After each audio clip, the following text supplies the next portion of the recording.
वसुदेवसुतं देवं कंसचारूणमर्दनं देवकी परमानन्दं कृष्णं वन्दे जगद्गुरु गुरुर्ब्रह्मा गुरुर्विष्णु गुरुर्देवो महेश्वर गुरुर्साक्षात् परब्रह्म तस्मै श्री गुरुवे नमः।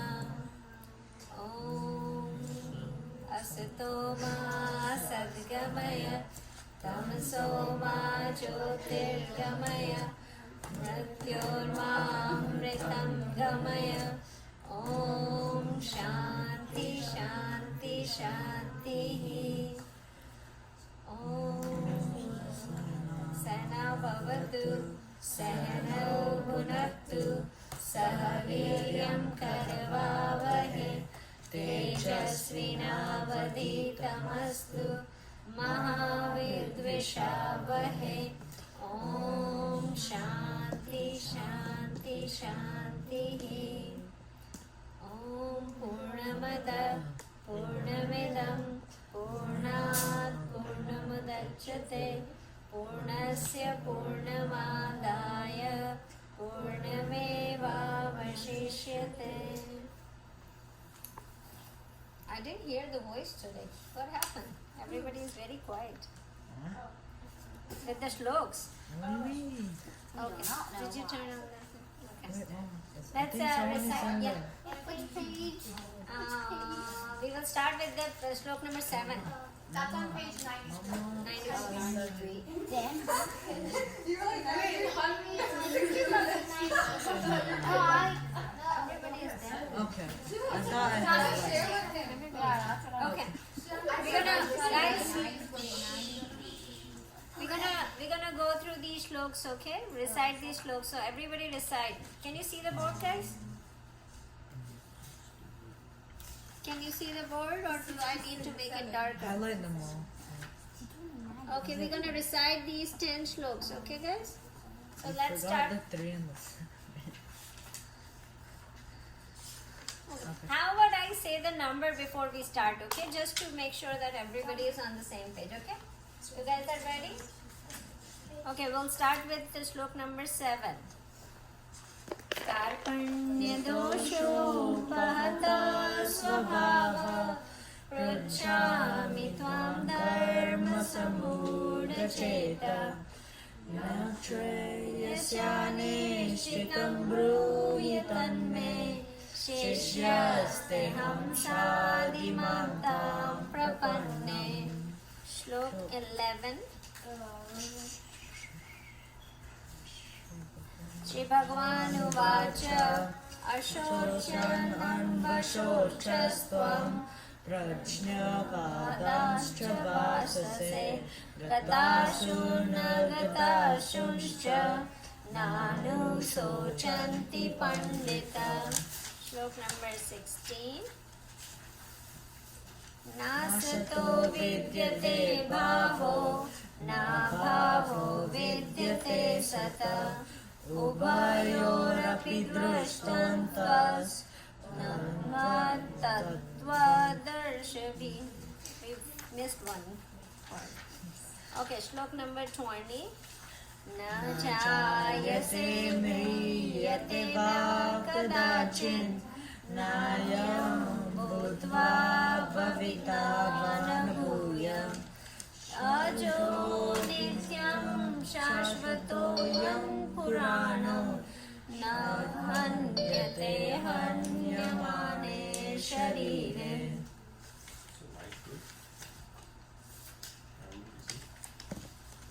I don't know what happened here. Can we go?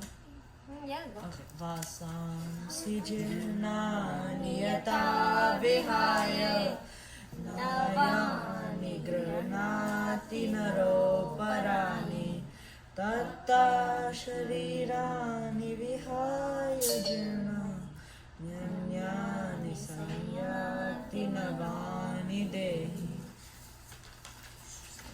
Next.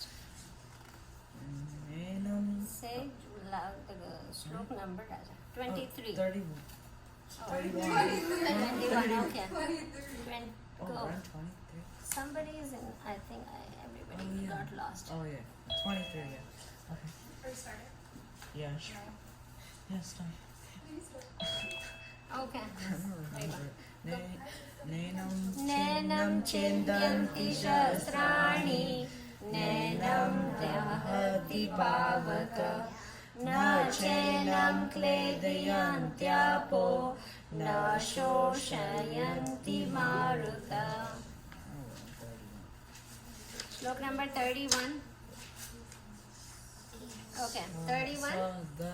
Mapichaveksha navikampetumarhasi Dhanyadiyadyat kshatriyasya navidyate. 38. Sukha dukkhe same krutva labhalabho jaya jayo Tato yuddhaya yujyasva nenam papam avapsyasi. 47. Karmanya vidikaraste ma phaleshu kadachana ma karma phalaheturvu ma te sangosta karmani. 48. Yogastha kuru karmani sangam tattva dhananjaya siddhya siddhyo samo bhutva samatva yoga uchyate. Good job. How many are ready to, memorize one? 1 out of 10. You guys are good. How many are ready to memorize 2 out of 10?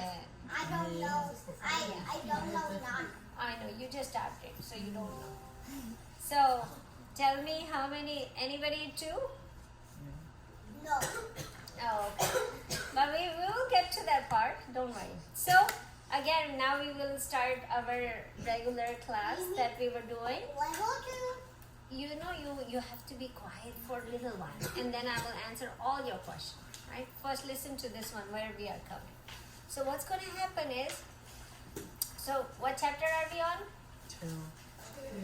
2, right? So 2, how many parts of chapter 2 are there? 4. 4 parts. What are the first part? Can somebody tell me? Let's go with the first, number 1. What was the first part of chapter 2? Arjun as a disciple. Awesome. Arjun is disciple, right? So Arjun said, I am surrendering myself to you, God. Now give me the way. Show me the way, right? So that was the first part of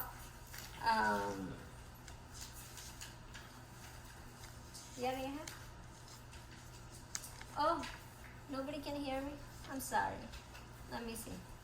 Trisha, can you fix this? But I don't know what's happening. Is it mute? She didn't even join the audio. Now can you hear me? Yeah, I can hear you. Okay, awesome. Thank you for letting me know. Okay.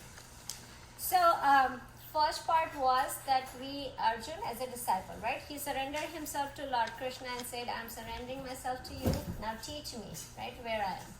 So that was the first part which we did, right? We already finished that first part. What was the second part?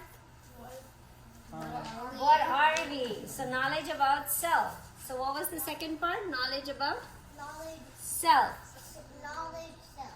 Yes. So we got that part, right? We got to know what are we, right? We are not this body, mind and intellect. We are beyond that, right? So we got to know that. What was the third part of second chapter? Spiritual Practices. And what was that? He taught about karma yoga, right? How we can bring spirituality in every single work that we do every single day. Our daily work. How can we bring the spirituality? So we did that. So it was karma yoga that Krishna Bhagavan explained us. And Arjun specifically, but us too. Now we finish all these 3 parts. What is the 4th part? Difference between The difference between regular and enlightened person, right? What is the difference between what regularly people do, and what is the difference between the person who has the knowledge and has a realization of the knowledge. If the person is that, what is the difference between a common man and this other man who goes through all these scriptures, get all these knowledge, get to the level where he starts realizing all this knowledge, practicing it, living it? What is the difference between that person and what is the difference between the common person? So that's where we are now, and we're going to start from there. And this fourth section actually starts with Arjun asking a question, right? So Arjun said, okay, I got all these two things. For Arjun, these two things were there, right? Knowledge of self, which Krishna Bhagavan gave, and then he talked about Karma Yoga. So he got these two things in his, he already have a knowledge of this. Now he is asking the question to Krishna Bhagavan, right? So that is our shlok number 54. That's what we're going to start today. So we are starting the last part of chapter 2, which is Arjun is going to ask a question and then Krishna Bhagavan will respond. So that will start from shlok number 53. So Arjun asked in shlok number 53, shlok number 54, Krishna Bhagavan start answering the question that he asked, answering what he asked Arjun, and then it goes till 72. That's where the chapter 2 ends, right? So 55 to 72 is Krishna Bhagavan giving the answers. Now look at the intelligence of Arjun. Like Arjun asked a question and Krishna Bhagavan has to tell 10, 15 shloks to just answer his one quick question, right? So remember that Arjun was very intelligent person. That's why, Krishna Bhagavan selected him to make him, to give him all these knowledge that is out there, right? So Krishna Bhagavan selected him, so he is asking very important and very, concise question, but very important question, right? So that's where we're going to start today. So we're going to take shlok number 54 and going to move forward, right? So who was about to read the 54? Oh, Sean, you are volunteering? Okay, because I did not give anybody, right? 52, 50, 60, I didn't. Because you were like, I volunteered. No, I did not. You did not, okay. But we have to assign somebody, right? I forgot about assigning 53. Okay, so Sean, can you be a little louder so I can hear you from here? Okay, go ahead.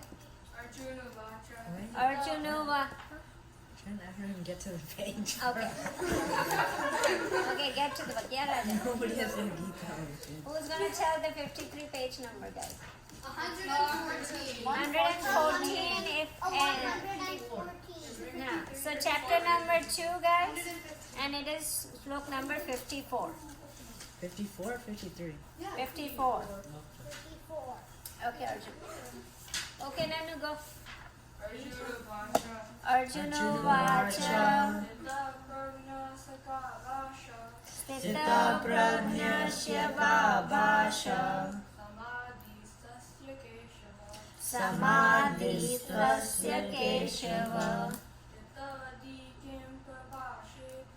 Stitadi kim prabhasheta.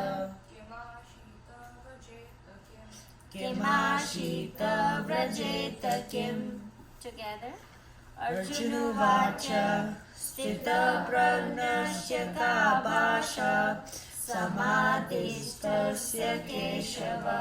Stitadi kim prabhasheta. Kimasita vrajeta kim. Okay. So now Arjun asked 4 questions in this. The first part of this question is very simple. He says when this person that you're talking about, who does the karma yoga, who knows about himself, what is he, when this person is absorbed in the samadhi. Samadhi means when they are all fully knowledgeable about their self, when they are only the self. What is the self?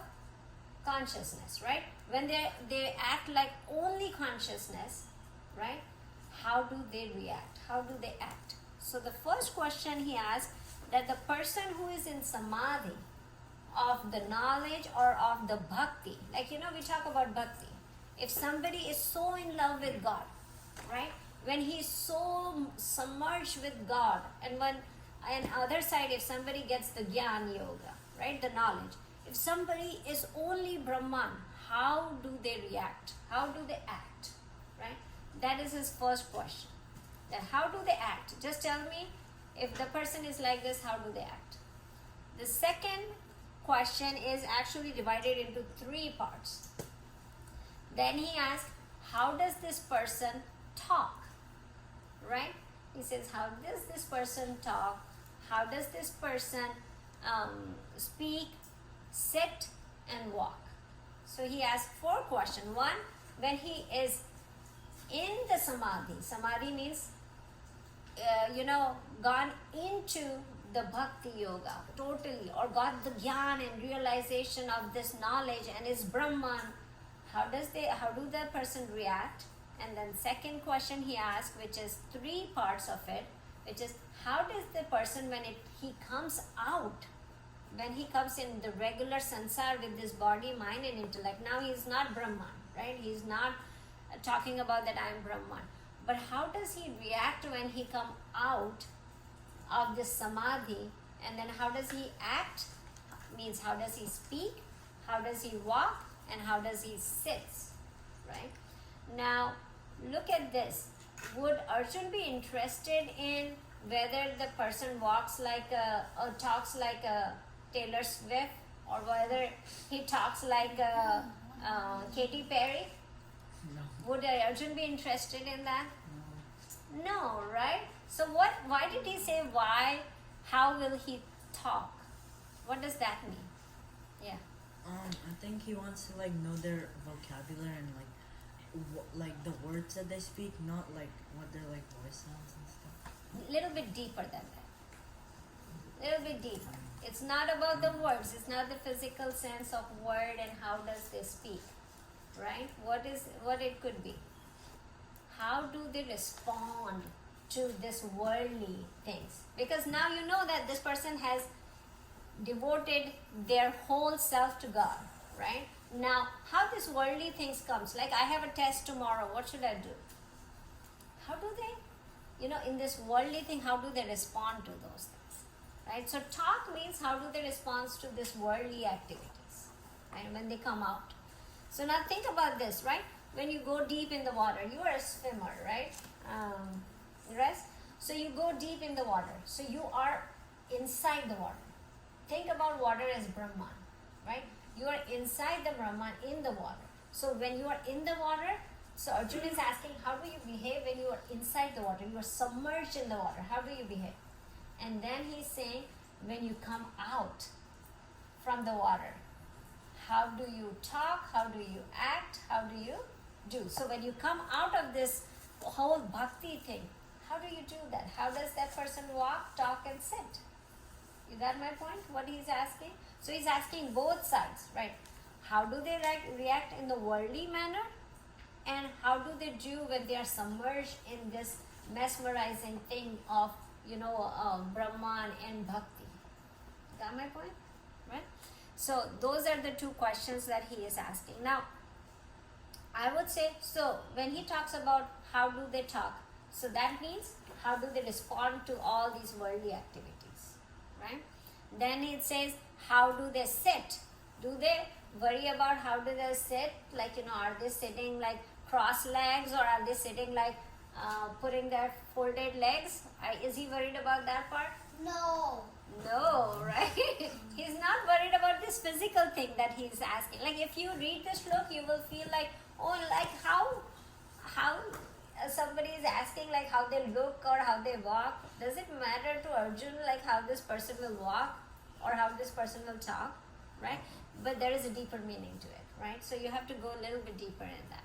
So when he's talk about how do they sit, what does that mean? What would that mean? So now think about it. This guy have all the knowledge and living with this knowledge, or have devoted himself to God. How would they sit? Means what?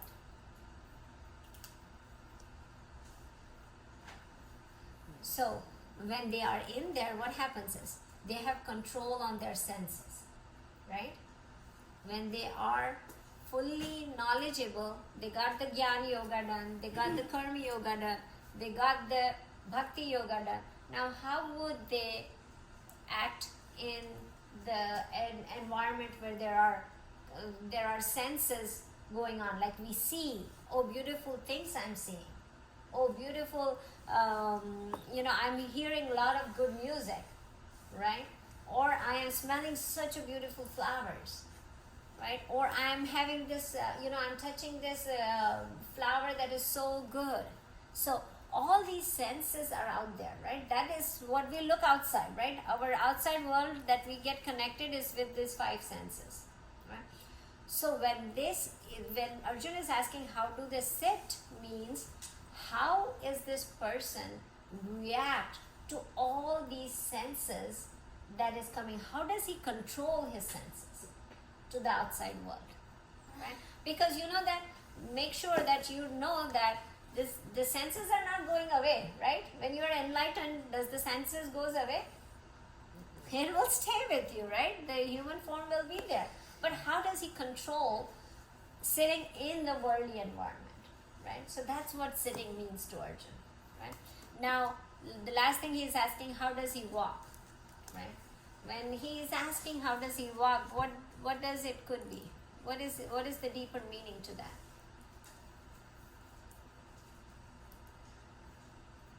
Anybody guesses? So again, this is the same thing. How does he interact to all the other people, events that are coming, right? Would all the events, like if you have to go and take your exam, would the event change if you get enlightened? No, the events will be there, right? The events will be there, right? Does your friend's birthday, would it change? You have to go to the party to your friend's birthday. Would it change? No, the events will be there, right? So how this person act in those events, right? So there is a deeper meaning. You guys got that point? So how the 3 things that he is asking is not just a superficial talking, walking, sitting. It's not that. It's a little bit deeper, saying like, how is this person going to be taking all these worldly thing and behave and interact and react and respond to these worldly things, right? So this is very important for anybody who is going through spiritual path. Now, another thing I want you guys to pay attention to this. Somebody will say, you know what? That's enlightened person. We are not enlightened. Why are we worried about knowing how they do, what they do, right? We are not there. Why are we talking about somebody that is perfect and what are they doing? Why it is important? Because for us, it sets a benchmark for us, right? All these characteristics that we're going to discuss now, it's a benchmark. So they react like this, they behave like that, they respond like that. So we think like, can we do that? How can we do that, right? So it sets the stage for us by knowing all these characteristics that, hey, are we there yet? Right? So it is kind of benchmark for us. Everybody will say, am I progressing in spirituality? Like, am I getting better? I'm attending this Gita class for about 20-25 weeks. Is there any change in me? Am I getting better, or is it not working, or is it working, or something changed in me, right? When that question comes, you can see how close are you getting to this, right? So when I say that this is the perfect model, you are here, you can say, oh, I was here, now I'm here. Now I'm going to be here. Now I'm here, right? So you can measure yourself how far you are reaching. So these things, when we look at the characteristics, you and me are not there, right? But what can we do is, we can say that, I might be going towards it. Oh, no, I'm not going towards this. I'm going the other way. I need to work harder to bring to the base mark, right? So this is how it's going to explain you this. So that's why it's very important for us to understand what this guy, that's the perfect spiritual practitioner characteristics are, right? That's what Arjuna is asking in this question. Now, so that's the 4 questions that he asked. So Krishna Bhagavan will take one at a time and answer all these 4 questions of Arjuna in next 55 to 72 shloks. Okay, so we can move on to next shlok where Krishna Bhagavan start giving the answers, which is shlok number 55. You guys are good? Okay, so we will go 55. Sean, you will read the 55 too? Yeah. Okay, be a little louder so online kids can hear you too. Shri Bhagavan Uvacha Prajahati Yada Kaman Sarvan Partha Manogatan Atmanyevatmana Tushta Sthita Prajnastadochate. Together. Shri Bhagavan Uvacha Prajahati Yada Kaman Sarvan Partha Manogatan Atmanyevatmana Pushta Sthita Prajnastadochate. You know, in the Gita, this 55 to 72 sloks are most melodious slok to read. It's a rhythmic sloks because you know it's very beautifully written. The Vedyas did very much poetically description of this because he is talking about a person who is already enlightened, right? So he's talking about his characteristics. So you will see that there is a rhythm to these shloks. So what does this mean? So this means when a seeker gave up all their desires, right? So when a seeker gave up all his desires and completely fulfilled in self, then self is this self, right? Completely fulfilled in his self, that's the one that is Sthita Prajna. Sthita Prajna means stabilized in the wisdom, right? So now let's take a word at a time and talk about it. The word that we're gonna keep talking about is Sthita Prajna. What does Sthita Prajna means? Sthita, like the last word of this sloka, it says Sthita Prajna, right? So Sthita means stable, constant, right? Forever, that means Sthita, right? Prajna means wisdom. Right? So Sthita Prajna means stable in wisdom. Now, we're going to have to define wisdom also, right? Sthita Prajna. So the person who is stable in the wisdom, that's the one that we are talking about, right? The person who is stabilized in the wisdom, right? That's the one that we are talking about. So how does he, what does he do? Well, the first question of Arjun was what? How does he behave when he is submerged in the water? Means submerged in the whole spirituality. How does he behave? So what he's saying that he has given up all his desires. So two things he said. The first thing is given up. Let me just put desire. Given up desires. And the second thing is completely fulfilled in self, right? Fulfilled in self means consciousness. We talked about a lot of these words before. Consciousness, Atma. You can use any word in there, right? So when we said fulfilled means you can talk about satisfied. And if you remember our class on happiness, we know when is person satisfied, he is most happy. Happiness comes from satisfaction, right? So now two things Krishna Bhagavan said in this. One, given up the desires. Second is fulfillment in his own self. Completely enjoying his self, his knowledge of self. Knowledge of Atma, he is completely enjoying. Or when we talk about, see, I will tell you that I'm going to do parallel thing with Jnana Yoga and Bhakti Yoga, right? So always remember, I will talk about Jnana Yoga, which you know what we are talking about, right? What is Jnana Yoga? What is Jnana Yoga? Knowledge of self, right? So that's Jnana Yoga. And what is Bhakti Yoga? Devotion to God. Devotion to God, right? So Bhakti Yoga is devotion to God, and Jnana Yoga is knowledge of Atman, right? So you can, when you are keen towards Jnana Yoga, what you will say? That you are fulfilled in self, in Jnana, in the Atman. What you are self, if you are fulfilled, satisfied in that Jnana, that's what it is. Now, if you take a Bhakti Yoga, right? What you're going to say? If you are fulfilled with your devotion to God, right? So when you are enjoying so much your devotion to God, you love it. You love every moment.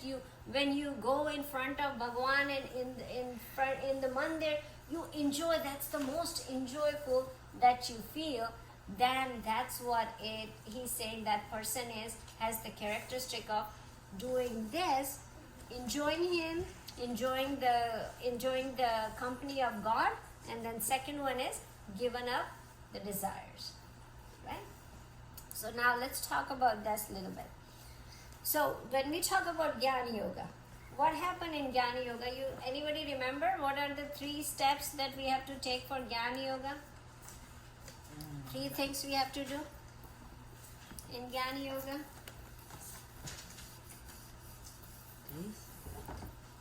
I cannot see from here. You have to read it. Are you talking about these? You have to read it, Raja. I The don't know. prerequisite ones? No, No?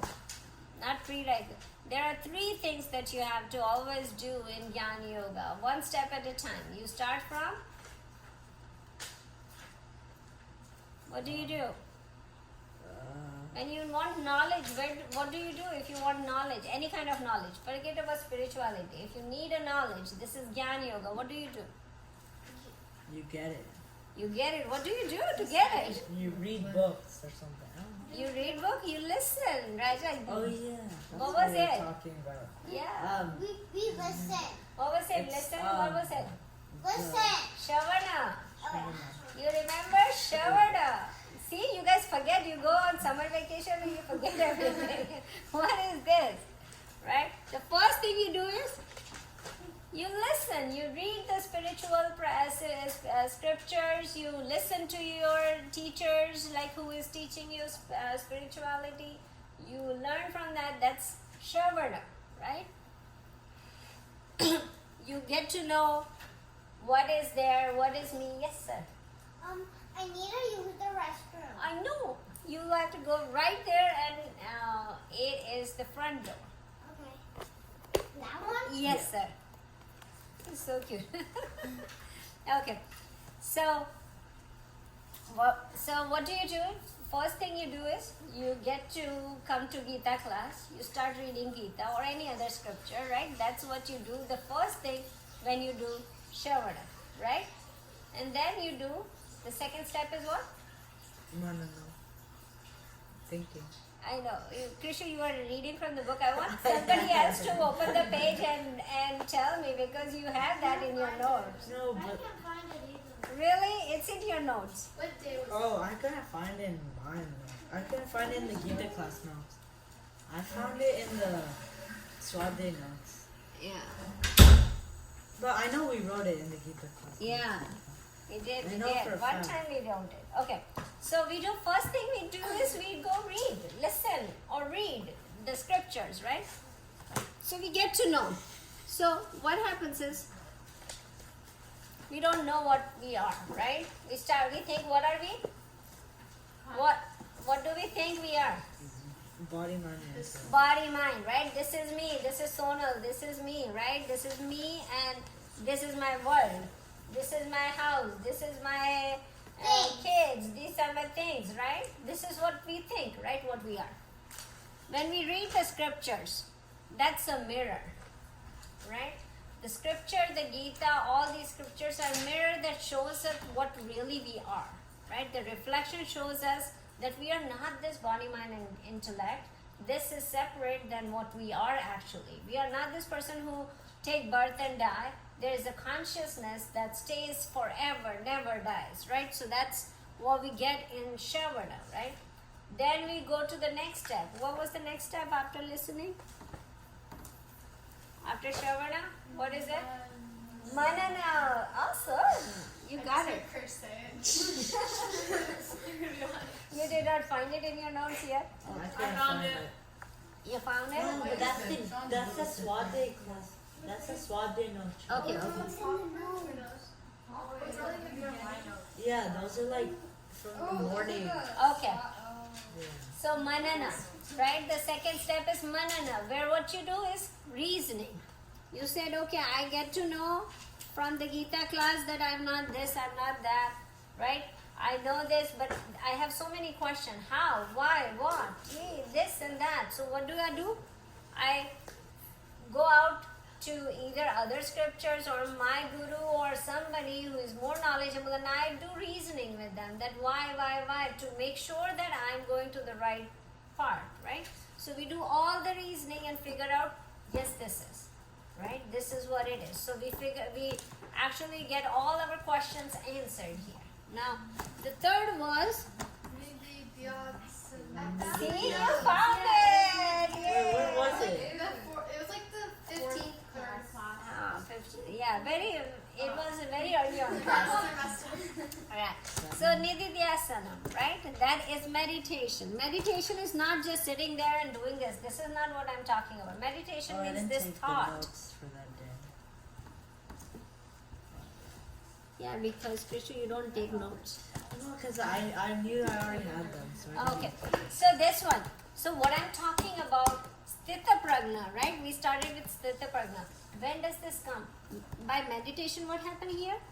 We actually put it in our regular life to realize it. It's not, I have the knowledge, right?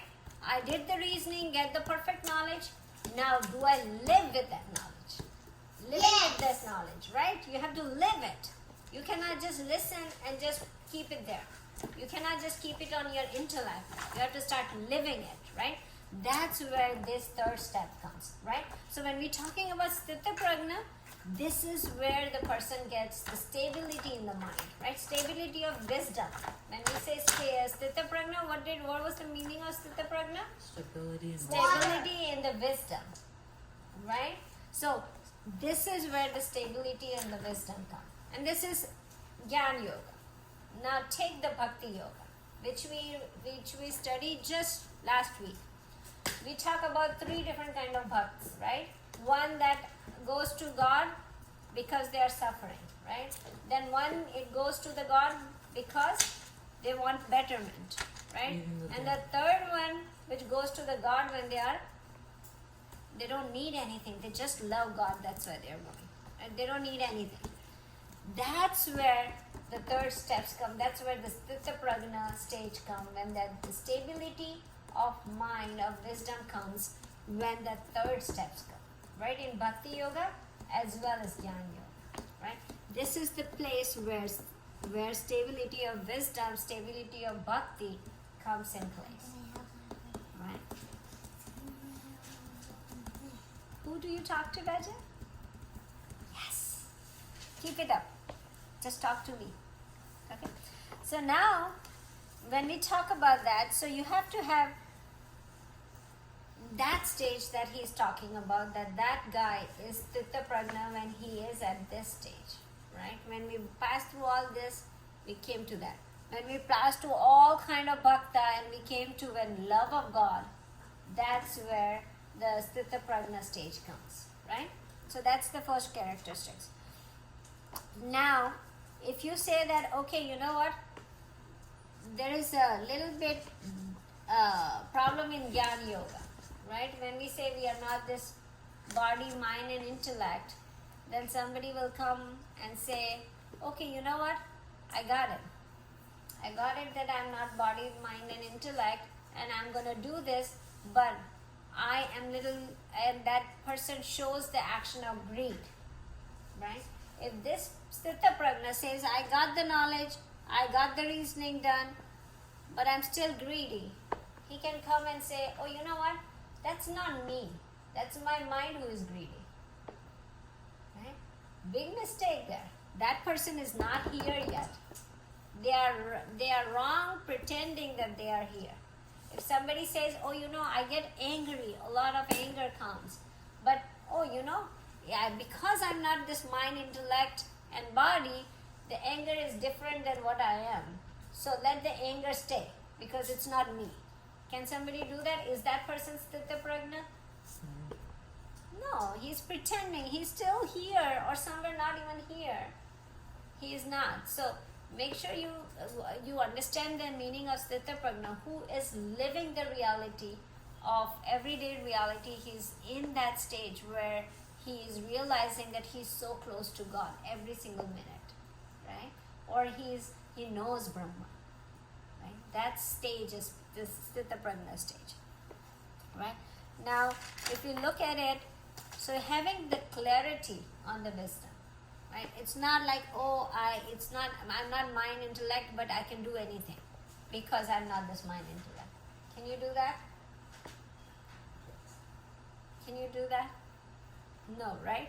No. You are not. Then you are not you are not even the spiritual seeker now at this moment. If you take the words like this, right? The another big thing that Krishna Bhagavan says is in this is second thing that he says is now we were talking about desire. I missed the point. Yeah. So desire, giving up the desire, right? Giving up all the desire. Now you will say, you know what? Can we give up all the desires? Can we give up all the desires? No.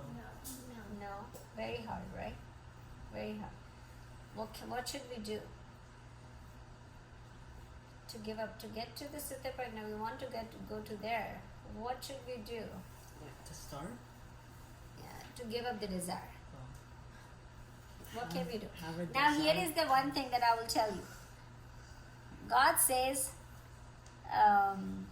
if you read this, Kaman Sarvan Partha. Sarva means not just Sarvan means all of the desires, right? He is mentioning all of the desires. He's not saying that, okay, you can have little bit of desire left over, right? He's saying if you want Sthita Prajna stage, then you have to let all of the desire go, right? You cannot say that, you know what? Let me have a little. Let me have a little desire of eating sweets. Let me have a little desire of go party. Let me have a little desire of do funny things or, hurt somebody. Little desire of hurting somebody, right? Hurting your sister. That's what I meant. That was very specific. Yeah. So, you can you keep that little desire? Is Bhagavan is allowing us to keep that little desire? No. So now you have seen, let's take an example. You have a sun out there, bright, glorious, with all the luminous sun is out there, right? But I'm going to have this flashlight with me on, right? I have this flashlight on me. Maybe if sun doesn't rise, I have my flashlight. It's like how you have this whole knowledge of Brahman. You have a bhakti of God. You have sun out there, but you are hanging on to the little desire of your, like a flashlight. Right? What would the flashlight do in front of sun? Do you need, I will have sunlight and flashlight both. It's going to help me. Would that help you? No. No, right?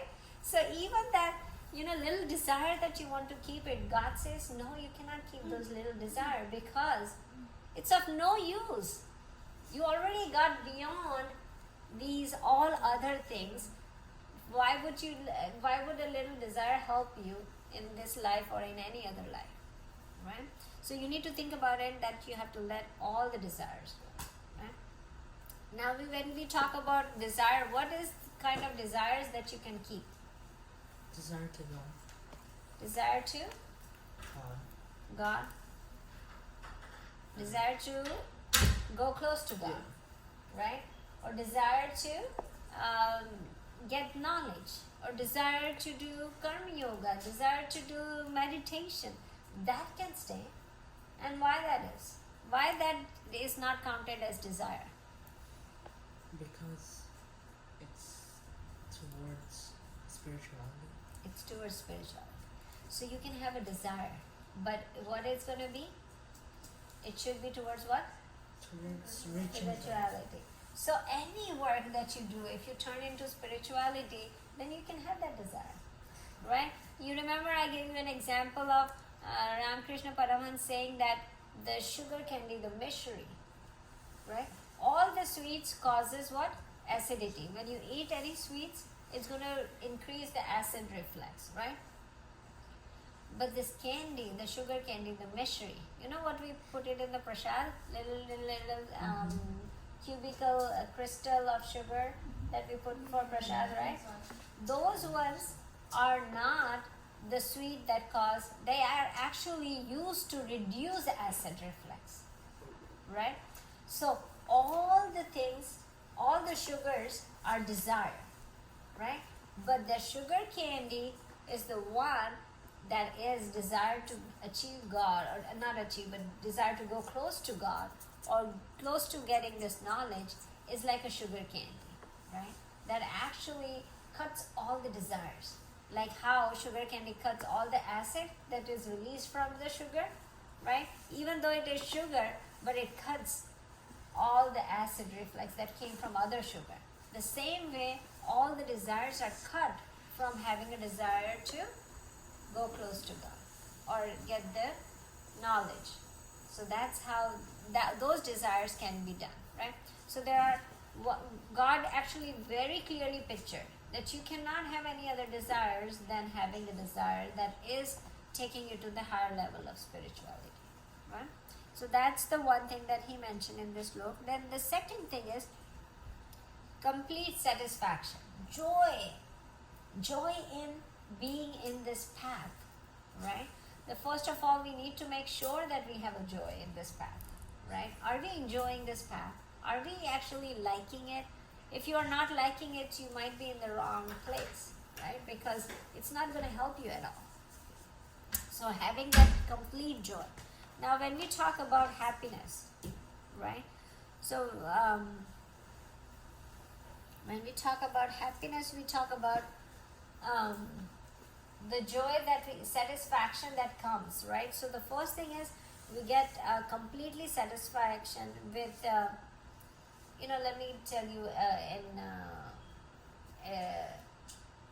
there was a book, it is an Upanishad, Taittiriya Upanishad. In that Upanishad, what happened is they have actually calculated happiness, like given an equation of happiness. How they calculated it, I will tell you this. They have given, there are 3 things that is needed for happiness. The first thing is your desire has to meet an object, right? The object that you see outside of yourself, you need to have that object and you need to have a desire to get that object. So when you have the desire to get that object and you get that object, then you are happy, right? So if you have desire to get something from the store and then your mom or dad buy that for you and you get it, that gives you happiness, right? So there has to be an object.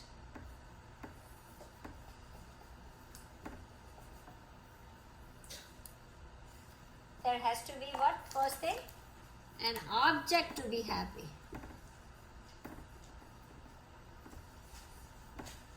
There has to be an object to be happy, right? What is the second thing that we need? There has to be a subject, body, mind, and intellect, right? There has to be us, body, mind, intellect. body-mind complex. We need this complex. Krishu, I don't know this whole word. Erase the board and then try. Maybe that will. I will take another color if that works. Yeah. Oh, that's. Nothing working today. Try the purple again. Okay, the purple's gone. Okay, I'm gonna say and you're gonna write. Try a different color. I did write. Try all of them. I didn't even use this color. Yeah. Object. I write in English. I'm missing Alia here. Object. Second was what? Subject. Body, mind, intellect. Right? And the third thing is environment.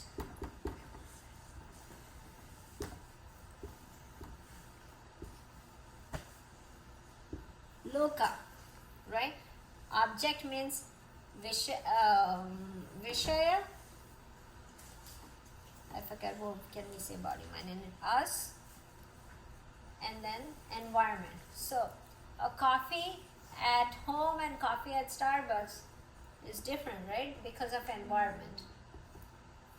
Same coffee you can make it at home, but same coffee at Starbucks is different because of the environment, right? So Taittiriya Upanishad there is a chapter, it says Anand Mimamsa. That chapter tells us about the happiness. So it says that there are 3 things that we need for a happiness. Object. Then they describe that there are 6 characteristics that somebody has to have to become 1 unit of happiness. Like there is a kilogram, milligram, right? So they actually calculated happiness. So 1 unit of happiness is how much? Let me tell you.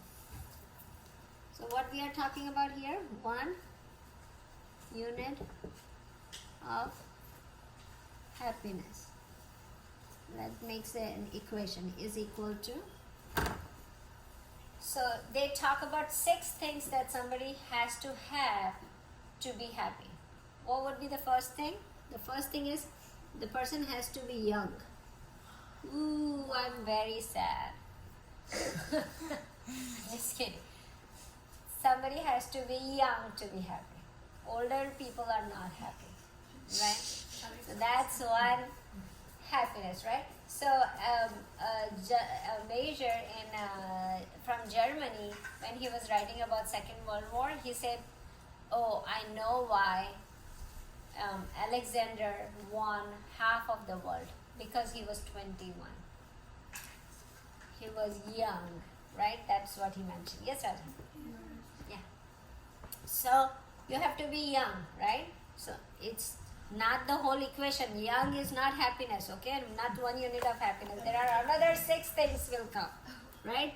Plus, what will be the second thing? The person has to be educated. Like he has to have a good brain. Yeah, I'm done there. So you guys fall into these 2 right now? One requirement. Right? I have one, but this You have this? Okay. Next requirement. Okay. Let's go to the third thing. Educated. I don't have a good brain. Okay. The third thing is the person has to be moral. Has to have morals. They cannot be bad, doing bad things and be happy. Nobody will be happy doing bad things. They will sleep and they will be in sorrow when they sleep. They couldn't sleep. So a person who does immoral thing is never happy. Even though they do it and they feel they are happy, but they are never. So the third thing that somebody has to be moral to be happy. Okay, next equation. It says that they have to be physically strong. That's so rude. This is their calculation. Wait and watch. Somebody has to be strong to be happy, right? Physically. active. You cannot be, oh, my hand is hurting. You cannot be happy, You can right? be like sitting on the couch all day watching Netflix and be happy. Yeah, strong. It will not be happy. Wait. If But you after keep on watching- a long time, you get bored watching shows. Yeah. Like, Okay, your honestly, happiness never I will- could not watch shows for the whole day. Really? I can't. So, okay. No, I'm not 30 minutes. There's the guy right next to you. Okay, Yeah. let's go. Oh, okay. See, that is something If I would do. It's no. He at the end he always say I'm bored. Exactly. I'm telling you, you never get happiness with doing that. Okay, now can we move on? So we got 1, 2, 3, 4, 4 of them. Now fifth one is the person has to be highly qualified. Means he has to be having a good job, right? He should be young or good marks for your age. You have to be good, having good grades, right? Yes, Rajan. I need to go to the restroom again. Oh my goodness, you do? Okay, go. So you have to be having good grades, or I would say good qualification, right? If you are old enough, you have to have good joy and good qualification. You can close it, Rajan. Okay. Then the last thing, the sixth thing, I think it is. Now this is very important to listen. The sixth thing. The wealth that you should have. Yes. Grade qualification. I put grade because you are kids, right? So I have to put grade on that. You have to have good grades. The last thing is the wealth that you should have, that you can get everything in this entire world to your exposure. Then you can't be happy. You can never have one unit of happiness. So, wealth. I have 5, 6 units of happiness. Okay. So this is equal to what? If you have all these. Huh? You can only have like 5, 6, 7 units. I have 10. You only have, this is only 1 unit, guys. You want this 1 unit, you have to have You all can't get 1 unit. You can. Guys, listen now. If you have all this, raise your hand. I will tell you, you have 1 unit of happiness. Nobody has it? Okay. Let's move on. What does then what does this Upanishad say? It doesn't leave it here, right? There is an answer to it. So they says that then you don't get a happiness here. If you guys remember, we talk about lokas, right? We go to the next loka. When we die here, we go to the heaven, and then next and next and next, and there was the top one, that's Brahma loka, right? That's what we talk about. So when he says this Upanishad that if you go to next loka, higher lokas, not the lower lokas. When you do bad karma, you go to the lower lokas, right? When you go higher lokas, every loka you go, it increases by 10 power 1, right? 10 power 2. So it add one more zero to the happiness that increases for the person, right? So if I die now, I did a lot of good karma with the Hindu structure of dying and reborn and going to heaven. I would, if I'm 1 unit here, then I will go and I will get 100 unit in another loka, right? And as I keep going up and up, it actually keep on increasing by 10 by 2 every time I go to the next loka, right? So if you calculate all the lokas, it actually reached to 10 raised to 20 when you get to the highest loka. That much happiness you get, right? Now at the end of all these calculations, what does the Taittiriya Upanishad give the conclusion? They say all these that you get from highest loka, you actually have it within you right now. All these happiness that we calculated, right? All these happiness is within you right now. What we are looking is we are looking outside. We are looking to the object. We are looking to all these things outside us and finding the happiness in it, which we cannot get because there is no 1 unit outside. What are the happiness? It is inside you. So all these till you go to the last loka of 10 to the power 20 of happiness, you actually have everything inside you. By what? By getting the knowledge, by getting the bhakti, you can actually have the experience of this happiness, which is inside you. The problem with us, what's happening is we actually go and depend on other outside us to find the happiness. We look at the object and we say, oh, if I get that object, then I will be happy. Oh, you know what? I get that girl as my friend. If Swara is my friend, I will be happy, right? Or I will say, oh, you know what? I will get this mansion. Oh, I just want to buy this house and then I will be happy, right? We always keep looking happiness outside us. We never look at the happiness that's inside us that we are.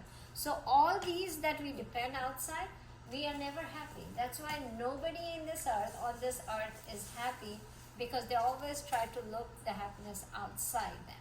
Now we are talking about the person who enjoys the self, right? The second thing what he says, completely fulfill inside, right? On the self, depending on the self. That's the happiness that we are talking about, right? So the person who is Sthittaprajna, right? He's the only person that is happy. Because why? He found happiness inside, not outside. He doesn't need object, the three things that I talk about. He doesn't need object. He doesn't need body-mind complex to be happy. He doesn't need environment to be happy. So his happiness is totally different, because it's not dependent on anything else, it's inside. Now how we will find the happiness inside? That's the whole mystery that we talk Gita.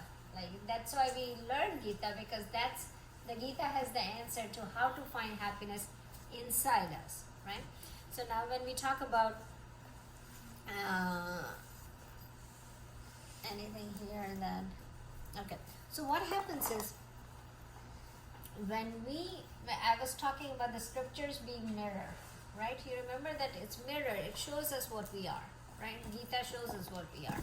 So when we get to the next loka, it's not about the happiness gets increased. What happens is the reflection that we are looking into, it gets clearer. We don't change.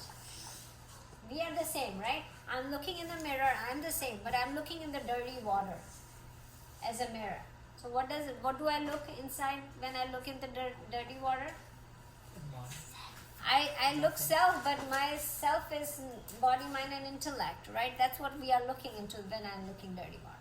Then I go to the cleaner mirror. Then I look to myself and I get this knowledge of myself, or I get this bhakti, right? Then I get to the more clearer mirror, or the titanium mirror, right? And then I look into it. It looks more clearer. Now what happened is that I got to see who I am, what this world is, by getting all these knowledge, by getting bhakti of God. Then what happened? The reflection is clearer, right? And the happiness becomes more and more. So happiness doesn't depend on how we look or what our life is. The reflection actually gives us happiness. So when we look into the dirty water, the reflection is bad, right? We don't see happiness there, right? As we get to more and more knowledgeable, what's going to happen is the happiness going to come, because the image is more clearer, the reflection is more clear. Right? So that's what it is saying. So Sthittaprajna, the mirror is the titanium mirror, right? He knows what it is there, right? He knows that he can stabilize in that bhakti, right? He knows to stabilize in that bhakti all the time, right? He's going to be cooking, he's going to be doing everything. He's going to look like a regular person. He doesn't change his walking style. He doesn't become like, oh, I'm walking, like, oh, I'm Sthittaprajna, I'm going to be solid walking, or I'm going to be dancing. He doesn't do that part, right? He doesn't start talking, oh, nicely, or he doesn't start talking like, ooh, yeah, ooh. He doesn't start talking like that, right? What happens? What happens? You will never find if somebody is enlightened, because they act like a normal person. They will never act like different. But what's happening is they are actually, even if they're working or they're doing some chores, the worldly chores, their mind is still going towards God, right? They're doing that work for God, the Karma Yoga, right? So that's what he's talking about. So answer to the question of how do what are the characteristics of it? What are the two characteristics that Krishna Bhagavan say in the shlok to explain Arjun? The first one was? Giving up all the desires, right? Remember all, because we don't want to skip a beat there, right? So all the desires, right? What is the second thing? Fulfilled in the self. And Fulfill with ourselves, right? Not looking at others. Are they fulfilled? Do they know spiritual knowledge? We are not looking at that, right? We are looking at ourselves, right? So those are the two things, two characteristic of Sthita Prajna person, right? Sthita Prajna means stable in wisdom. wisdom, or stabilize in bhakti. If it is hard to remember, stabilize in bhakti, right? Stabilize in bhakti, stabilize in wisdom. That's the person who is Sthita Prajna, right? So, are we going over the... Yeah. Can we just read the next slok so then we don't have to read it again and then we will... It's like fun and good. Krishu, I'm sorry. I'm Just hardly say. sorry. I was getting 5 minutes Informing old. you. We will just sing this. We will sing this slok and then we will... Let me go home. Yeah, I know. That's over. I was wanting to put the clock in the other one. What did he say? I didn't I was waiting for the class to be over. Be quiet, not say anything. No, that's okay. I know I was about to. I was in the same boat, Raja. We both are in the same boat. Okay. 56. 56. Yes. Sean, can you read that one? Dukkesvanudvignanam Sukheshu Vigataspraha Vitaragavaya Krodha Stitarthir Munirujjate. Together. Dukkesvanudvignanam Sukheshu Vigataspraha Vitaragavaya Krodha Stitarthir Munirujjate. Okay, we're going to explain this next time, but we will start from slok number 56, right? So we did 54 and 55 today. Okay, let's close it. Vasudeva Sudam Devam Kamshacharuravardhanam Devaki Paramanandam Krishnam Vande Jagadguru. Gurur Brahma Gurur Vishnu Guru Devo Maheshwara Guru Sakshat Parabrahma Tasmai Shri Gurave Namaha. Hey guys,